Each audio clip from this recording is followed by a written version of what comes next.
এরপরে আমরা প্রবাসী 1 কোটির বেশি ভোটার আছে যারা রুটি রুজি এবং শিক্ষা নানান প্রয়োজনে প্রবাসী অবস্থান করছে। এই প্রবাসীদের ভোটাধিকার তো দিতেই হবে, ভোট কিভাবে তারা দিবে সেই ব্যবস্থাটাও নিশ্চিত করতে হবে। আলহামদুলিল্লাহ আমাদের জামাত ইসলামের পক্ষ থেকে লিখিতভাবে আমরা একটি প্রতিনিধি দল ইলেকশন কমিশনকে দাবি আগেই জানিয়েছিলাম এবং বারবার আলোচনার পর ওনারা নীতিগতভাবে একমত হয়ে তার প্রক্রিয়া ওনারা শুরু করেছেন। আমরা এই দাবিও এই জাতীয় সমাবেশ থেকে আবার তুলব।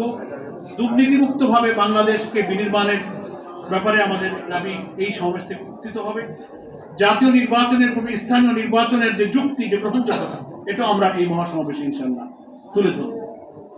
দেশের আইন শৃঙ্খলা পরিস্থিতিতে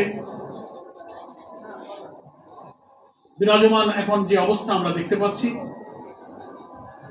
জানমাল, রাজনৈতিক দল মত নির্বিশেষে সকলে এটা অনুভব করছেন যে আমাদের আইন শৃঙ্খলা পরিস্থিতি রক্ষায় যারা নিয়োজিত বাহিনী, বিভিন্ন এজেন্সি, তারা যথার্থ ভূমিকা পালনে ব্যর্থ হয়ে যাচ্ছে। নিষ্ঠুরভাবে মানুষ হত্যা করা হচ্ছে, ভিন্ন মতকে সহ্য করা হচ্ছে না। এই নানান পরিস্থিতির উত্তরণে এই জাতীয় সমাবেশ থেকে আমাদের জাতীয় নেতৃবৃন্দ সরকারের প্রতি, দেশবাসীর প্রতি প্রয়োজনীয় বক্তব্য উপস্থাপন করবেন। এই সব গণ দাবিগুলো, এই গণ আকাঙ্ক্ষাগুলো সামনে রেখে আগামী 19শে জুলাই সোহরাওয়ার্দী উদ্যানে আমাদের এই জাতীয় সমাবেশের আয়োজন করা হয়েছে। দ্বিতীয় পর্যায়ে আপনাদের সামনে আমি আমাদের এই সমাবেশের ব্যবস্থাপনা সম্পর্কে আমাদের গৃহীত কিছু পদক্ষেপ তুলে ধরছি।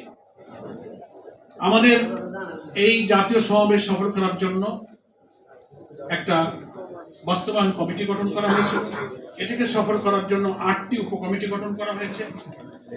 সেখানে আমাদের ডেকোরেশন, মঞ্চ, সাউন্ড সিস্টেম, প্রচার, মিডিয়া, অভ্যর্থনা, মেডিকেল, পরিবহন, শৃঙ্খলা, পানি, স্যানিটেশন, সাংস্কৃতিক বিভাগ, নানান বিভাগ সমন্বয়ে এইসব কমিটি দায়িত্ব পালন করবে ইনশাআল্লাহ এই সমাবেশকে সুষ্ঠু করার জন্য।